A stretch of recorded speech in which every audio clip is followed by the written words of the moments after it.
this is Alex. Welcome to Socialism Survival Podcast number 44.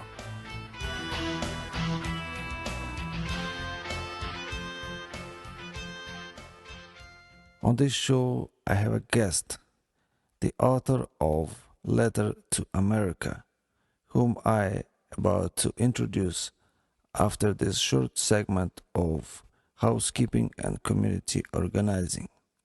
Please go to my website, socialismsurvival.com.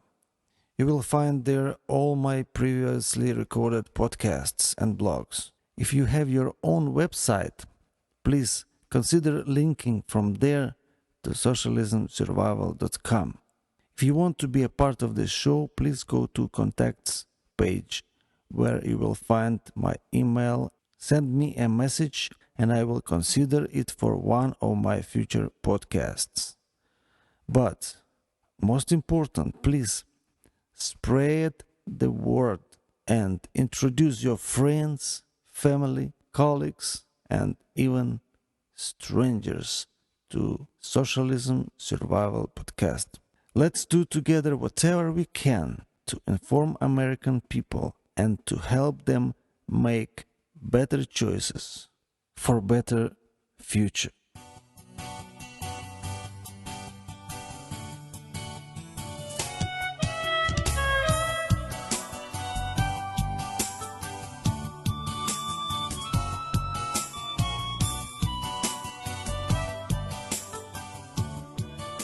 Hi, Leon. Welcome to Socialism Survival Podcast show. Hello. Thank you for inviting me. Leon, I was very impressed with the letter that one of my Facebook friends sent it to me, and I went online. I was reading your letter to America. Of course, if you go to Google search and enter the letter to America, you probably will see many different things. But I think that the letter to America that you wrote and posted it online is very special, and it is very special to me. Please tell my listeners a little bit more about yourself and how you came to the idea of writing this letter to America. Alex, thank you very much for kind words. First of all, if you will Google letter to America, first you will get Osama bin Laden's letter, not mine, but I am kind of distant second there. So if you want to get mine, add to that Lee and Weinstein at the Google search. About myself, I am 60 years old. I was born in the Soviet Union during the Stalin era. What does that mean? For example, my parents wanted to get married by a religious ceremony, we're Jewish, and did it at night because if someone would see them, they would lose their jobs and would be blacklisted for life. My grandfather died in the KGB headquarters where he was taken to sign a bogus letter against his colleagues that would lead to their arrest and eventual termination. He refused to sign and died in the interrogation room from a heart attack. Then, in 1973, a miracle happened. In the 70s, the Soviet Union was starving again, I would say. Socialistic regimes usually unable to feed their population, and they come to the rescue, for the rescue, asking for help to, of course, capitalists. US of A said, okay, we will rescue you guys, but insisted on allowing some immigration. Isn't that strange that when people live in capitalism, they produce a lot of food and can feed others, and when under socialism, they starve, same people. So in 1973, your listeners, Americans, exchanged me for wheat. Wow. Most people have no idea what they were. I know exactly. I divided the total amount of wheat the USSR got from America by the number of immigrants that got out during this period and found out that I was sold for the wholesale price of about 20 tons of wheat. Not a very high, but not a very low price. And now you guys probably asking yourself a question. Was it worth it? Did we make a good deal, or can we return this person to Russia and get our money back? The answer is no, you can't. You're stuck with me. On a little bit more serious note, thank you, America, for purchasing us from slavery. The way I can repay you is to share with you my experiences and try to stop you from making the same mistakes Russians once made. I think, though, Soviet people should be thankful to America for purchasing you for the wheat. Yeah, we are, I think, thankful. At least, every time during my years in America, and I moved first to Israel, spent about 11 years in Israel, and came to America to stage a couple of my children's plays in Lincoln Center for the Performing Arts in New York. Then in 1986 emigrated officially to America because there were a lot of things that I liked here, and I got invitations to do some stuff that I wanted to do and was unable to do in Israel. Yes. And kind of gradually become an American, very proud of that. And during the time that I'm here in Los Angeles, in 1986, I finally kind of found my home in California, Los Angeles. Every time that group of immigrants meet to celebrate birthdays or just, party or some other occasion, one of the toasts that they say is someone says, hey guys, let's toast America. Let's toast this great country that allowed us to build our nests here. They didn't ask anything in return. They didn't push us, they didn't, do anything, didn't ask us for money or for service or whatever. They just allowed us to come here to the best place in the world. I don't know how many letters from former Soviet citizens you receive thanking you for the wheat, but when you go to Letter to America website, I can see there many former Soviet citizens, they signed the letter. And of course, they co-signed the letter. I asked people from all the ex-communist regimes to co-sign the letter, and then we will have enough signatures. We'll deliver it to the press, media, and to politicians. And of course, I want to use this opportunity of talking to you to invite more people to sign this letter. And of course, I want my listeners to hear this letter from the author, from you. Could you read it? I know it's long, but it is important time when people will hear it. Would gladly do that. A letter to America, and if you go to www.letter-to-america.us, you will go there and you will be able also to co-sign it. Letter to America, written by people who came from where Obama is taking America to. Then I have a quote. The American people will never knowingly adopt socialism, but under the name of liberalism, they will adopt every fragment of the socialist program until one day America will be a socialist nation without knowing how it happened. I no longer need to run as a presidential candidate for the Socialist Party. The Democrat Party has adopted our platform. Norman Matun Thomas, 6 times presidential candidate for the Socialist Party of America. And now the letter. Dear best country in the world, the people whom you so generously gave a gift of freedom want to warn you about the danger we foresee in your not-so-distant future. And the name of this danger is socialism. It often hides after different disguises. Sometimes it calls itself progressivism, sometimes liberalism. The adepts call themselves Marxists, Maoists, Che Guevarists. However, usually they do not want you to know what sect of socialism they belong to. This letter is written and signed by the people who have first-hand experience in socialism of all kinds, types, and varieties, and who didn't like any kind of variety of it. We didn't like it so much that at the first opportunity we packed our bags, left behind our friends, our culture, our languages, jobs, security, and ventured into the great unknown. We didn't like the totalitarian socialism of the Soviet Union or the progressive socialism of Yugoslavia, the Vietnam hard socialism or the Western European soft socialism. Not one of them. Did you ever ask yourself why there are so many Italians, Canadians, Ukrainians, Polish, Cubans, Vietnamese, Chinese in America? The answer is simple. Here is better than there. The Soviet Union was throwing us into jails just for expressing our desire to live, but we were demanding our freedom nevertheless. East Germany was killing us when we were climbing the walls they built to separate us. But even knowing that we might die, we were choosing freedom and liberty over their social justice. Cuba was drawing us in the ocean, but every night our boats were leaving their socialist paradise in the hope of reaching better life for ourselves and our families.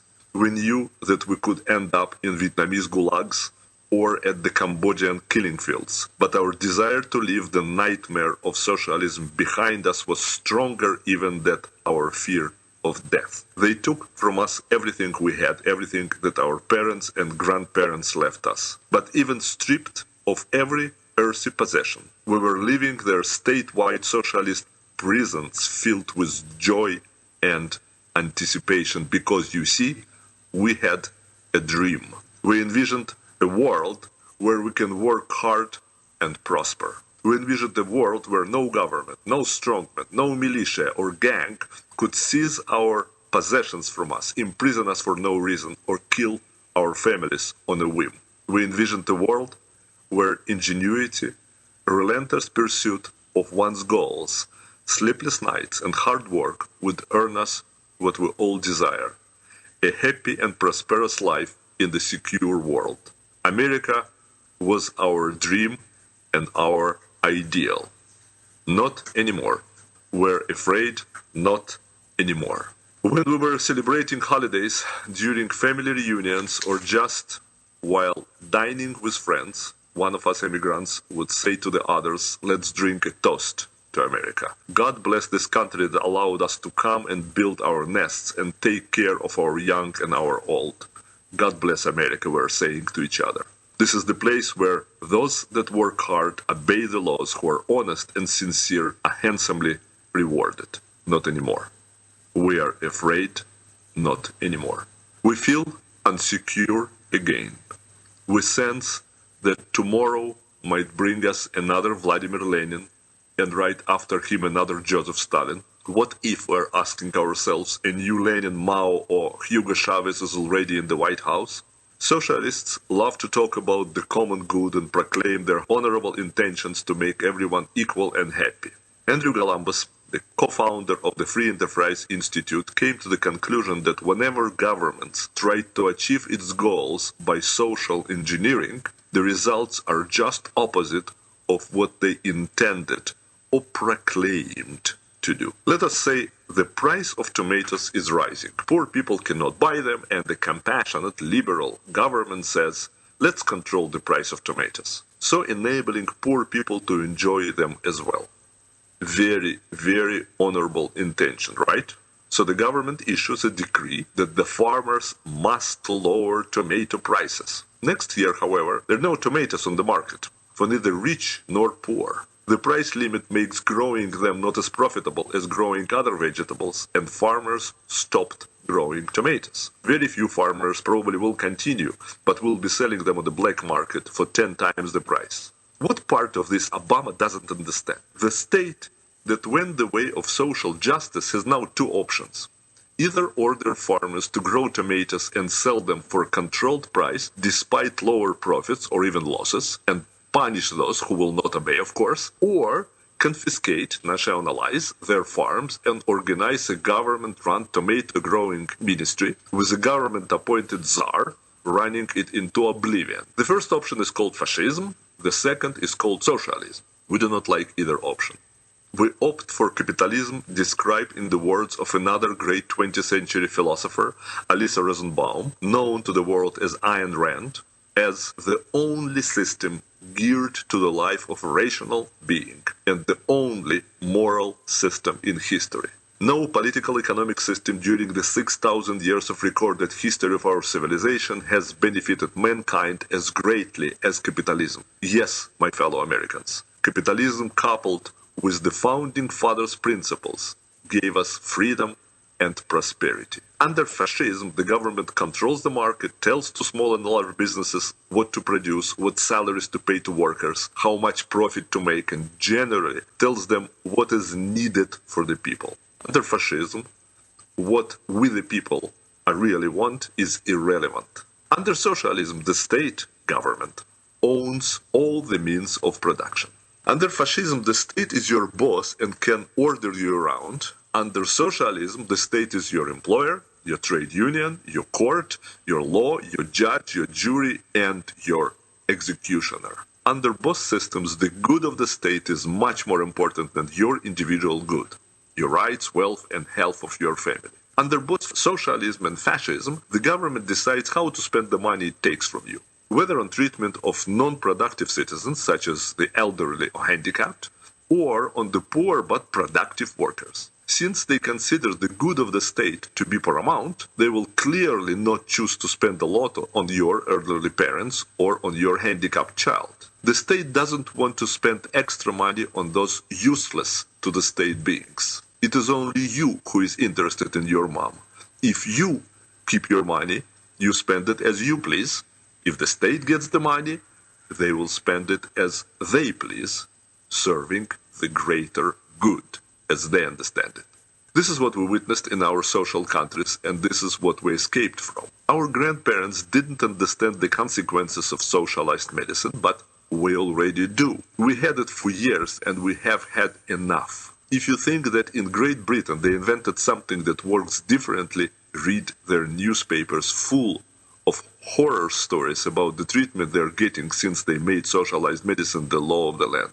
Our grandparents didn't know and couldn't even imagine, exactly as you can't now imagine, that if there will be one and only source of student loans, the people who are in charge can and will decide who goes and who doesn't go to college, and which colleges get preferential treatment. Some may argue that President Obama is the greatest man in the entire universe. But what if, after him, or even during his administration, comes a bad guy, a student loan czar, who quietly will give loans only to white people, or only to colleges that teach Buddhism, or he will decide to give loans only to people with pointed ears and only in the state of Delaware. Letting one person decide on a variety of subjects will lead us to either fascism or socialism. Pick one. Every dictator, before installing an outright tyranny, attempts first to outlaw and confiscate firearms from private citizens. The dictators do not want their subjects to be able to resist. When people are weaponless, they are defenseless. There are now people in the Obama White House whose favorite philosopher is Mao, a thoughtful ruler who killed 70 million of the citizens of his own country. Joseph Stalin killed 50 million, mostly Soviets. Adolf Hitler is a distant third with only 40 million killed, most of them foreigners. You see, fascists are always behind socialists, one or two steps, but behind. Lenin, Mao, Stalin, Castro attempted to ridicule and strip people from their fate. They didn't want their people to have strong convictions. People with strong convictions are harder to subdue. One of the main goals of any socialist government is to discredit and root out religious beliefs of their constituents. Instead of religion, socialists teach their own doctrine and perverse morals at schools, colleges, and through the media.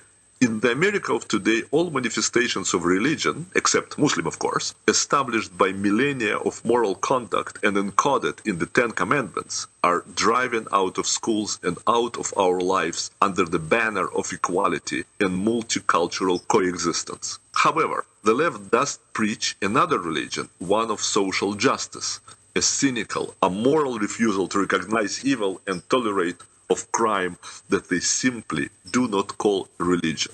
Socialists, progressive, liberals, Marxists think that if they do not label their belief system religion, we will not notice. The most important and best paid people in socialist countries are the government workers. They are in a position to allow or disallow almost any action you, the citizens, want to undertake in nearly all aspects of our lives. They are predictably unable to withstand the very human temptation to sell their favors. The more regulations the state has imposed, the more power the bureaucrats get. We would advise you to check in which sector of American economy the people now receive the best salaries and have the most benefits. Would it come as a surprise to you if we will discover that the American government workers, servers of the American nation, are now paid much better than the average citizen they serve? In the countries we left behind, the government continuously drummed into our children that the greatest person in the world is the current ruler. Starting in kindergarten, children were told daily in games, plays, and lessons that our leader is the savior of the nation, will live in our memories forever. Children were shown films and given books glorifying the leader and crudely ridiculing any opponents as enemies of the people. Sounds familiar? We didn't like it then, we do not like it now. In socialist countries, laws were enacted because the heads of the state wanted them enacted.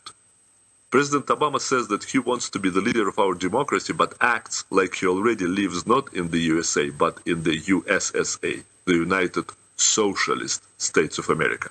He recently rammed through healthcare reform is a good example, forcing Obamacare through Congress by hook, by yes crook, and any other means to buy votes against the clearly expressed will of the popular majority of Americans, and with every Republican in Congress voting no, was a tyrannical act. This was a display of political coercion far worse than anything seen in this country so far. We didn't like it then, we do not like it now. There are laws in place that would allow the US government to seize large companies that are too large to fail. But as a result, we can lose money invested in the shares of those companies. If you doubt it, look how the GM takeover was conducted by the government and how they abused bondholders' rights and gave the investors' money to the unions that, what a surprise, helped Obama get elected. Do you think it will not happen to you as well the moment our esteemed president will need more money? And he promised so much to his supporters that he will need more and more and then more. Any country that prints money like crazy will eventually have runaway inflation. If you have no savings, you need not worry. But if you manage to save, if you put aside your hard-earned dollars to help through into retirement, to live to your loved ones, then the government, by printing vast amounts of new money, is stealing your savings. They steal your lifeblood. But even worse, they steal what you would leave to your children and grandchildren. This is what socialists do in every country where they rule. It is their way of taxing us to stagnation without admitting it. Do you remember those two names, Solzhenitsyn and Sakharov? Both of them from Russia, both Nobel Prize winners, first as a writer and second a physicist, both hated by the government of the Union of the Soviet Socialist Republics. Their country's political elite called them traitors, accusing them of writing that sold out the motherland. The Soviet government even told us, its citizens, that those two deserved to die for what they had written and for what they had said. However, when asked whether they had actually read the books and articles they so strongly condemned, and what exactly those two were writing, the Soviet apparatchiks would say, I personally didn't read it, but I was told. Is this not strikingly similar to what is now happening in the United States? The Democratic Party bosses accuse the authors of Arizona immigration law of inciting racial profiling, bigotry, racism, hatred. Yet when asked to provide specific examples of language in this terrible document encouraging such racial profiling, all those activists, including Attorney General Eric Holder, Homeland Security Secretary Janet Napolitano, State Department officials reply, I didn't read it myself, but I was told. What do you think? Are they really that stupid that they didn't read it, or they are lying through their teeth in order not to be asked what specifically they didn't like in this law? Below are words of David Kaiser, a known and well-respected historian. Whom do you think he was writing those words about? Here it is. How did he get people on his side? He did it by promising jobs to the jobless, money to the moneyless, rewards for the military-industrial complex. He did it by indoctrinating the children, advocating gun control, health care for all, better wages, better jobs, and promising to reinstall pride once again in the country and across the world. He did it with a compliant media. And he did this all in the name of justice and change. And the people surely got what they voted for. Did you guess already? No, he wasn't talking about Obama. He was talking about Adolf Hitler, the leader of the National Socialist German Workers' Party, a party of national unity and change. Change. We're slowly losing our freedoms. we're gradually losing our properties. We're willfully losing our friends around the world. We're losing our superiority in science. We're losing our military might. We were winners who many feared and many hated, but we were the ones on whose shoulders the modern world stood. Now we're losers whom no one cares for. The only way to stop it is to vote Democrats out of their offices at the upcoming elections in November 2010 and retire the rest of them in 2012. On behalf of those who came from the place Obama wants to take us to, on behalf of those who suffered under socialism, of those who do not want their children to suffer the same fate under self-proclaimed liberals, progressives, or Marxists, we are saying no more. No more. Signed, Leon Weinstein, U.S. citizen, immigrated from the USSR in 1974. Thank you, Leon. Thank you very much. What a letter. It reflects so much from my personal life, it reflects so much from the lives of my ancestors who suffered in Gulag, my grandfather and my father. It reflects so much from the lives of many former Soviet people who suffered persecutions. It reflects the history of the millions of people who died in Soviet Gulag and many other gulags. And I'm very thankful to you and also thankful to all those people who already signed the letter. I can see right now it's 684 people. And I believe we need much and many, many more people. I hope that everyone who signed the letter already sent a link to their friends and relatives, and I hope it will grow. I'm thankful to all those people as well. You know, the reason I began to write this letter, and I wrote several open letters to Obama, and at the time of the presidential elections, 2008, I wrote letters to McCain also, and just open letters. I'm very fortunate because my kind of first 2 years ago, I wrote my first letter. Didn't mean that to be any activism, just shared my thoughts with 20 of my friends. And 3 days later, those 20 of my friends sent to 20 of their friends each and 20 of their friends each. And suddenly I began to receive hundreds of notes from people either thanking me for that or cursing me in the words that I do not want to repeat on the broadcasts or podcasts. So I suddenly understood that what I am sharing with people, emotionally, they are with me or very much against me. So I decided that if words work, I need to continue. So I began to write every 2 weeks a new letter about what I thought about what's going on in this country and why I think this is good or this is not good. I even put sometimes I did it in writing, sometimes I just, clicked my camera and I put on YouTube several of my kind of 3-4 minute notes also about the situation, kind of state of the union as I saw it at that moment. And according to the amount of people who are answering or reacting, and I know that usually there's only 1 to 2% of people who react. It's a staggering amount of people that read letters like mine and probably think like we are. And I hope that amount of those people are growing, because what our government is doing right now is not friendly to people who are ready to work hard. And as I stated it, spend sleepless nights thinking about their business, about how to better it, how to offer better products, how to become better person, and hoping to make living by being a better producer and provide better services to their neighbors.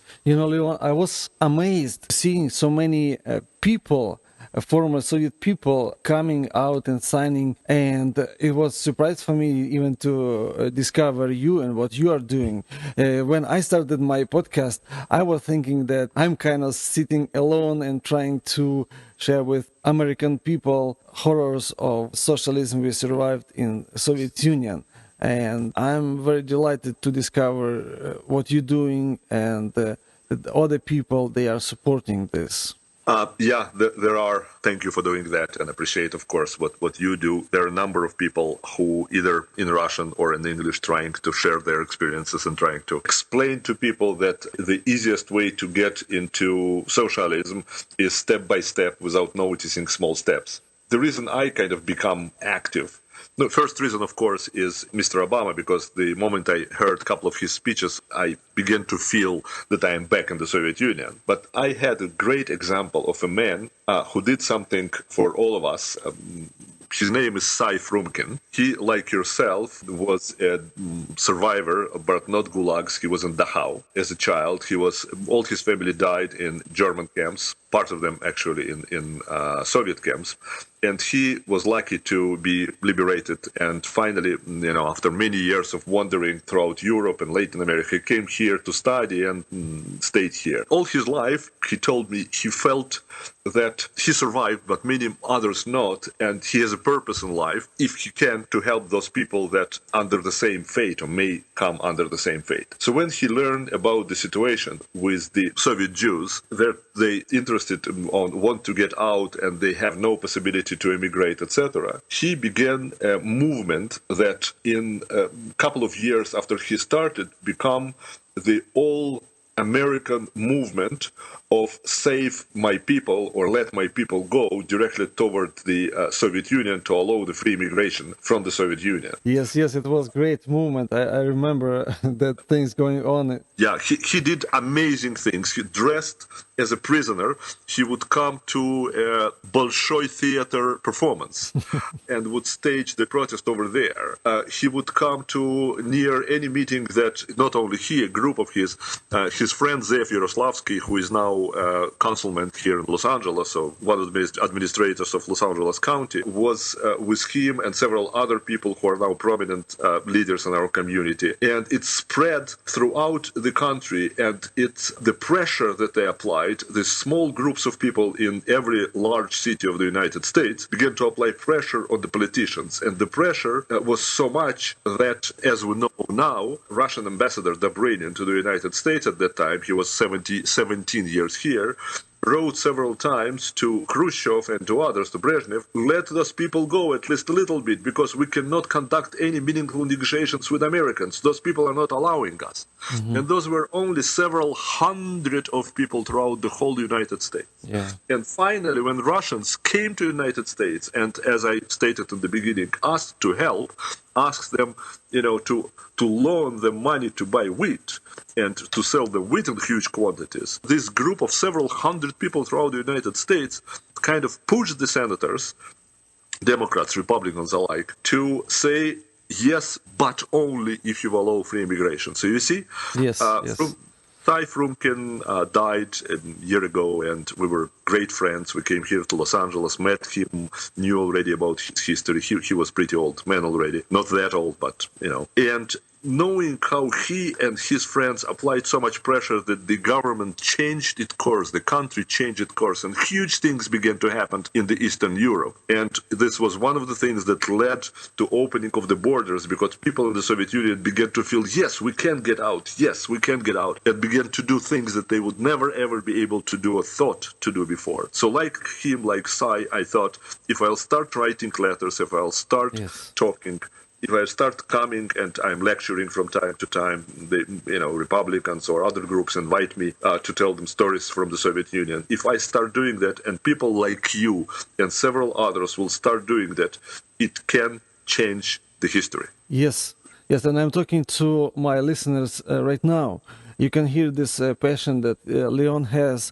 You heard this letter, and when you open this letter and you go to signing area, there is the opportunity for you to sign this letter, even if you are not former Soviet citizen, even if you was born in America. There is the option to select that you support this letter as other people who already signed, because those people who lived in Soviet Union, like Leon, like me, Leon wrote this letter, but I personally, by signing, I accept this letter as coming from my heart, coming from my life.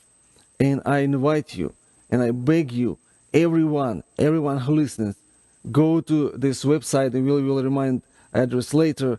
Again, go to this letter, read it, listen again to this podcast, and go and sign this letter. Together we stand, together we are strong. And I also discovered that you, Leon, wrote a book and you have your YouTube channel. Can you tell me and my listeners a little bit more about the book and about YouTube? What you're doing there?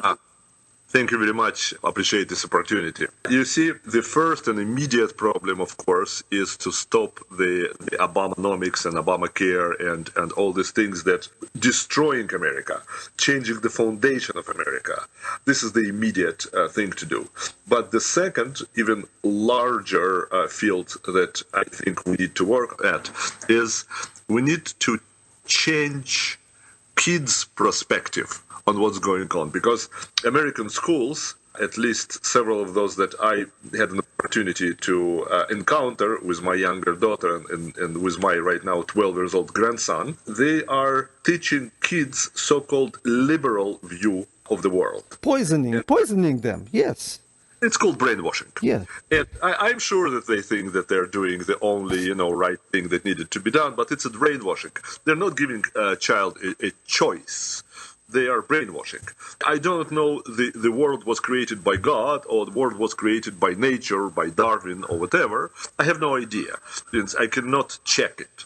But at least when you teach kids, you're supposed to tell them all the views that there are on the subject. Sure. You cannot give them only one view and say that everything else is totally stupid.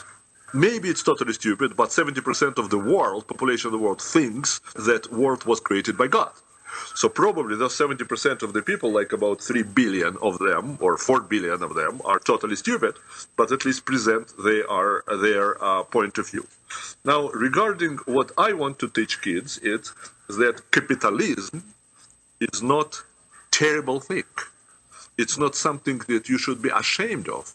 It's not something that needed to be, done and forgotten. It is the only system, social economical system, that gave prosperity to people. Because in the 6,000 years of recorded history, there were no country in the world where majority of population had wonderful life. Usually it was, only upper 5% maybe, 5, 10, 3, I didn't count, that had wonderful life. Everybody else were living in dirt, in terrible conditions, practically no medicine, practically no social services. And those people suffered because a ruler or rulers could come and take whatever they want from them, including their life. Mm-hmm.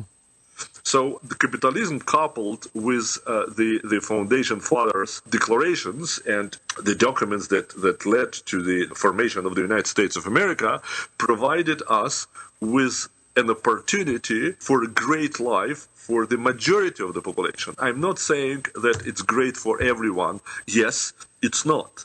But majority, I don't know, again, 80%, 70%, 72%, live wonderful life and able to help those that are not living such a wonderful life. Of course, many of them take advantage of that, but that's beside the point. All socialists, they kind of enjoying this capitalism. The person who wrote Declaration of Independence, the same person said, God forbid there will be 51% of those that receive something from the state versus 49% of people who earn and give something to the state, because the 51 always will want to receive more and more and more. So what's happening right now is Obama and his people helping those who receive to receive more and more and more. They do not understand that they undercut, the same branch of a tree they're sitting on, or they're poisoning the well that they're drinking from.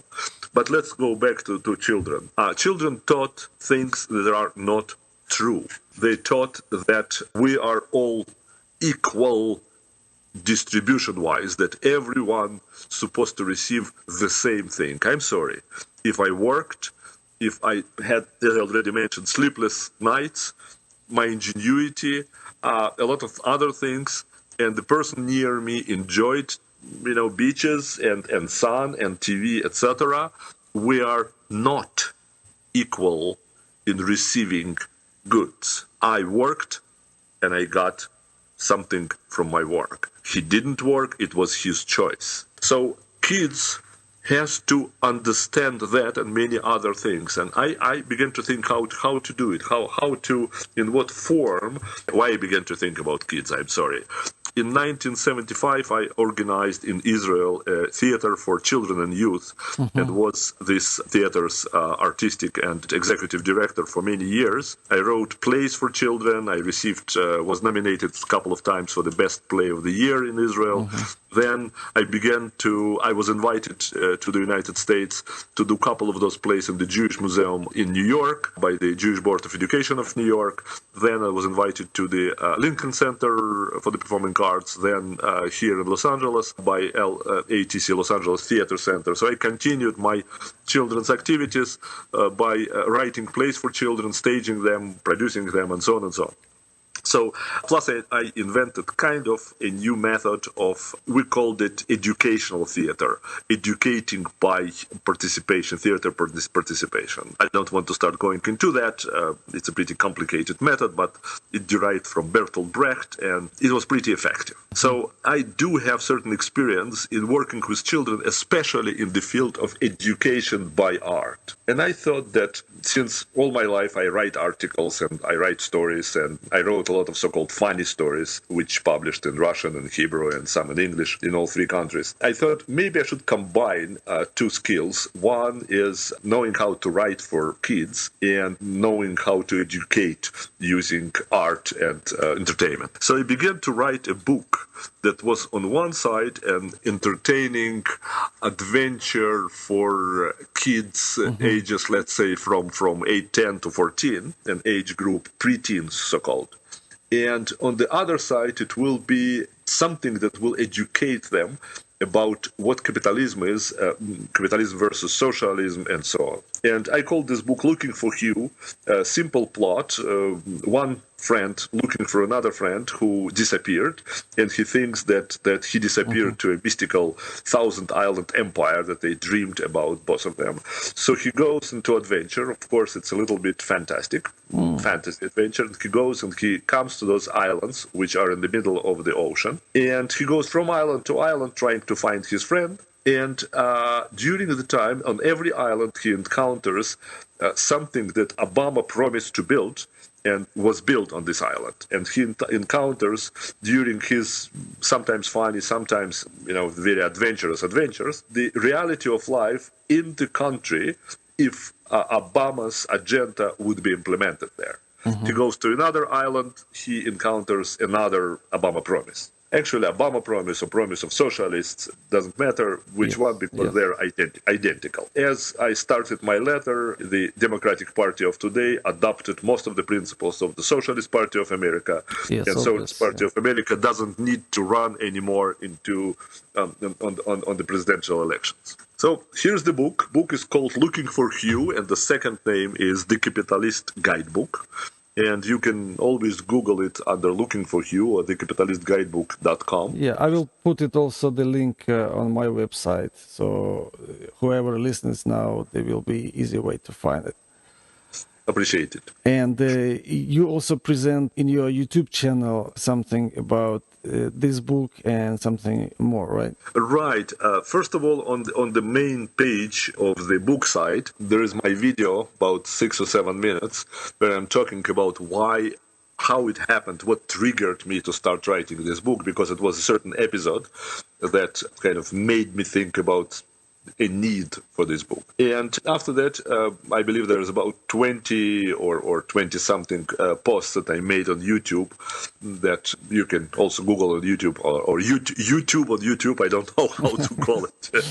Search on YouTube under my name, and they will pop out. And also, there's 3 posts that I did a couple of years ago with my younger daughter, who was at that time pretty young, and she spent part of her life here in the United States. And then we needed someone in St. Petersburg in Russia to sit with the dying grandmother. We didn't find anyone better than her. We sent her for maybe 6 months to a year, and she spent about 4 years in Russia. So she came back, totally different, changed person, who had already an experience of the United States and of another country with remnants of of socialism, the Soviet Union. And I interviewed her and put it also on YouTube under Christina Weinstein. Oh, that's With K. interesting. I didn't get. Christina with K. Yeah, go ahead and try to see it. It's very interesting and very powerful because she never thought about those issues, and suddenly she's a unique person who first was American, then went to the Soviet Russia, and then came back to live here and began to express her feelings, and that's what we did. Took a camera and said, okay, try to do it into camera, and she did. Leon, I'm listening to you and I can hear and can feel your worry about children. And of course, I have two small children who are born here in America. And I worry what kind of education they will receive. And will be I able to provide them with a better education that is not so brainwashing and poisoning. So this is really close to me. And I will try to use my podcast and my website to bring more and more attention of American people, because that's most of my listeners, they are Americans, as I told you before. Right. I didn't know that there are Russians and some Russian Jewish people who resist this socialistic regime, because as I heard about American Jews that they are supporting socialistic regime, and I was wondering, what about those who immigrated from former Soviet Union? And this interview and this show today is a great discovery for me. What you are doing, about this book, about YouTube channels, about your daughter. I didn't hear that yet, but I will go and listen, and I will post any possible links on my website, because when I started socialismsurvival.com and together with podcast, it was my idea to bring more people who survived socialism to be heard on this podcast and to be seen on that website. And I'm so happy to have you today on my program. Alex, thank you very much. Thank you for doing what you are doing. Appreciate your call. Appreciate opportunity to do this interview. And anytime you would like to talk, we'll be glad to. This is it.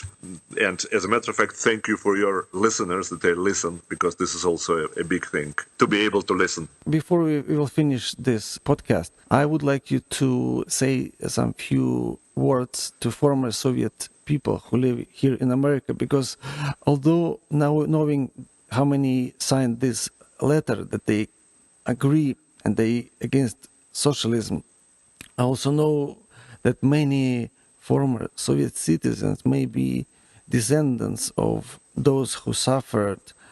They actually voted for this regime that is now in government in America. And it's making me very sad. Do you have something to say to people who did that or who are undecided? Those who came, or the ancestors, they came from Soviet Union or from other socialistic countries as well. Sure, absolutely, Alex. First of all, actually, you're asking two questions. One, to say some words to people who voted Obama, and second, to say words to people who came from the Soviet Union and other ex-communist countries. So let's start with people who voted Obama. I understand why they did that absolutely perfectly. I completely understand their excitement about changes, about new direction that America can take, about the possibility to change some international relations, and so on. They do not have our experience and our knowledge and our understanding of socialistic systems. And they thought, like many other people in different countries and parts of the world, that this is wonderful. There is no blue or no red states. Those are the United States of America. Those are great words. However, we people who went through socialism in Cuba, in Vietnam, in Germany, in Russia, in Czechoslovakia, in Georgia, not Georgia, United States, Georgia, Soviet Georgia, and so on, we felt immediately that those are too good to be true words. Mm-hmm.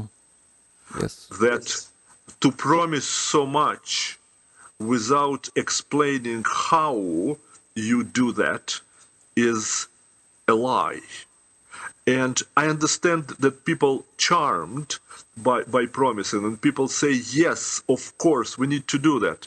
And kind of, my great-grandparents, my grandfathers are from old Jewish school, rabbis and so on, who instead of telling things directly told stories. So let me tell you a little story if we have time.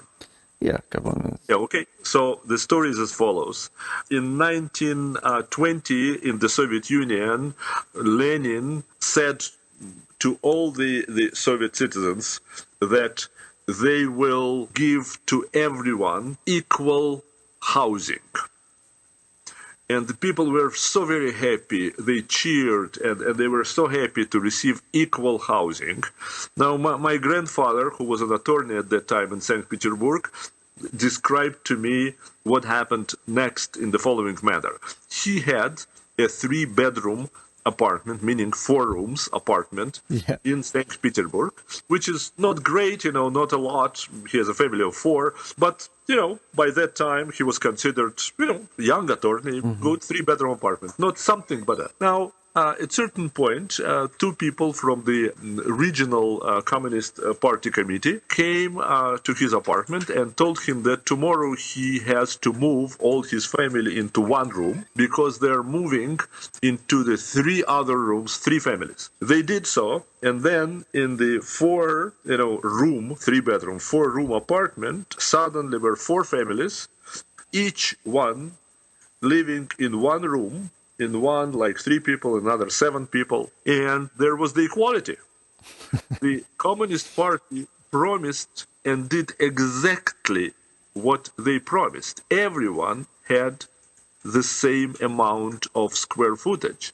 The problem was that they misunderstood. They thought that they will be each one getting the same 3-bedroom or 2-bedroom apartment like my grandfather and others did. And that's why they voted for communists.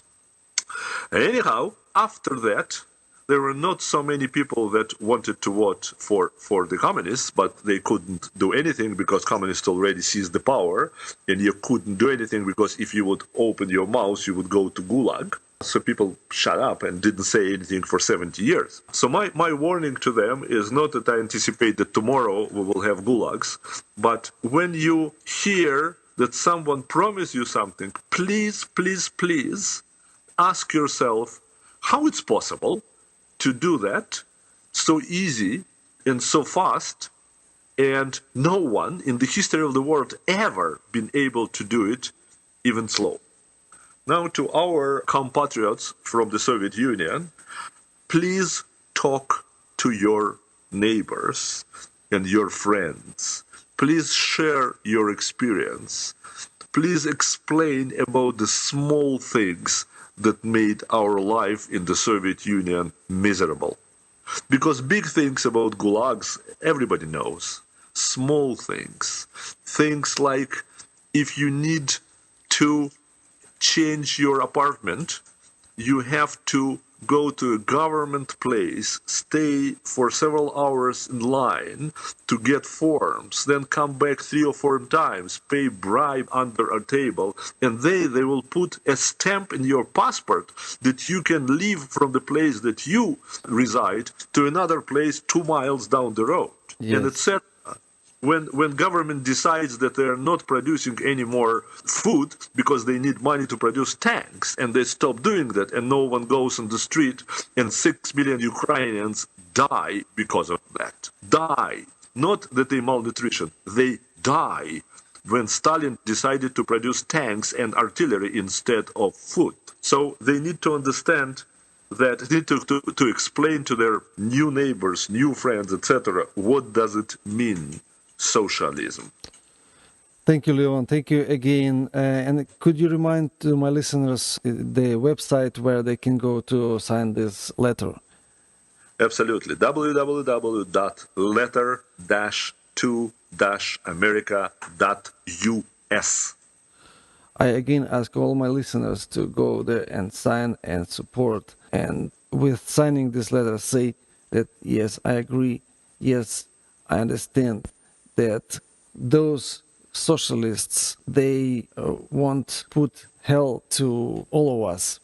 Actually, when I was listening to you, Leon, I was thinking, these socialists is probably a weird thought, but these socialists, they only want to live in capitalism. They want all other people live in socialism, but they themselves they want to live in capitalism. No, they think that under socialism, everybody will be equal. By they will be a little bit more equal than others. I'm quoting George Orwell. Well, thank you again, and welcome anytime you have something new, maybe a new book or new thought. I will be happy to have you on this show again. I will be honored too. Thank you. And thank you to you, my listeners, for listening to this show. Please go and check socialismsurvival.com website, where you will find all these links. I will also post the links to this letter and to other things that my guest he had today. Thank you very much. God bless you. You was listening to the Voice of Common Sense, Alex.